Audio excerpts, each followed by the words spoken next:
சில பேர் பதவிக்காக வளர்ந்த இடத்தை விட்டு நன்றி இல்லாமல் பல விஷயங்களை பண்ணி பதவி வெறியில் போய் பல இடத்துல சேர்ந்துருக்கிறாங்க.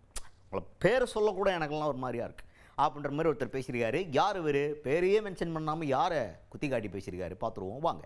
அமமுக பொதுச் செயலாளர் டிடிவி தினகரன் அவர்கள், அவர் தான் அவங்களுடைய தொண்டர்களோட ஒரு மேடையில் பேசுகிறார். பேசும்போது அவர் என்ன சொல்கிறார் அப்படின்னு பார்த்தீங்கன்னா, அவர் யாரை பற்றி பேசுகிறா அப்படிங்கிறத ஃபஸ்ட்டு பார்த்துடணும். ஓ பன்னீர்செல்வம் அவர்களை தான் பேரே சொல்லாமல் விமர்சனம் பண்ணுறாரு அப்படிங்கிறத புரிஞ்சிக்க முடியுது. ஏன்னா அம்மாவுடைய ஆசீர்வாதத்தில் முதல்வர் பதவி வாங்கி, அமைச்சர் பதவி வாங்கி, பதவியில் இருந்து சொத்துக்கள் சேகரித்து, அதுக்கப்புறமா அந்த கட்சியிலேருந்து வெளில போய் கட்சியில் சேர்த்துக்கங்கன்னு கதறி அந்த கட்சியில் சேர்த்துக்கலன்னா அந்த கட்சியை பற்றி தப்பாக பேசியது, அதிமுகவை பற்றி தப்பாக பேசி, அதுக்கப்புறமா எதிரில் போயிட்டு புரட்சித் தலைவர் எம்ஜிஆர் அவர்கள் எதற்காக அதிமுக ஆரம்பித்தாரோ அந்த கட்சியை எதிர்த்து ஆரம்பித்த அதிமுகவிலிருந்து திமுகவுக்கே போகிறார். திமுகவுக்குள்ளே போய் உட்காந்துக்கிட்டு பதவி வெறியில் அங்கே போகிறார். ஒரு மாதத்தில் 20 நாள் ட்ரீட்மெண்ட்டில் இருக்க உங்களுக்கு நடக்கவே முடியலையே, உங்களுக்கு எதுக்கு அந்த பதவி வெறி அப்படின்னு கேள்வி கேட்டிருக்காரு டிடிவி தினகரன் அவர்கள். எங்களுக்குள் இருந்த மன வருத்தங்களை எல்லாம் தூக்கி எறிந்து விட்டு அம்மா மக்கள் முன்னேற்ற கழகத்தின் நலனும், அனைத்து இந்திய அண்ணா திராவிட முன்னேற்ற கழகத்தின் நலனும், ஏனென்றால் நாங்கள் எல்லாம் அம்மா வளர்த்த பிள்ளைகள். சிலரை போல நாங்கள் அம்மா அவர்களால் பதவி பெற்று ஆட்சி அதிகாரத்தில் இடம்பெற்று அமைச்சர் பதவி, முதலமைச்சர் பதவி என பல பதவிகளை பெற்று முகவரி பெற்று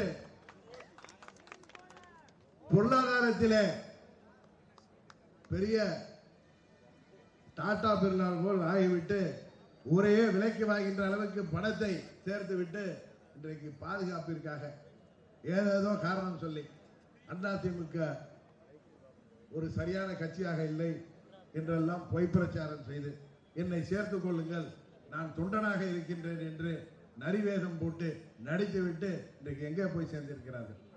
அம்மாவின் படத்தை பையிலே வைத்திருந்தவர்கள், அம்மாவின் படத்தை வீட்டிலே மாட்டியிருந்தவர்கள் எல்லாம் அந்த படத்தை விட்டு கூட தூக்கி எறிந்து விட்டு இன்றைக்கு பதவி வெறியிலே திமுகவோடு.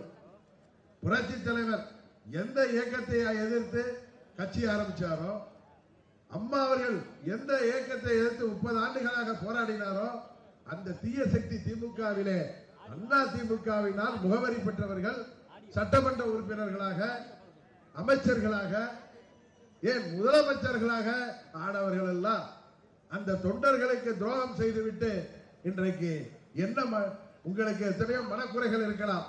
நீங்கள் 3 மாதம் அமைதியாக கூட இருந்திருக்கலாமே. உங்களுக்கு என்ன வயதாகிறது? 35 வயது இளைஞர்களா? நீங்கள் நடக்க கூட முடியவில்லை உங்களால். மாதத்திலே 20 நாள் ஆஸ்பத்திரியில் சிகிச்சையில் இருக்கிறீர்கள். ஆனால் உங்களுக்கு ஏன் இப்படி ஒரு பதவி வெறி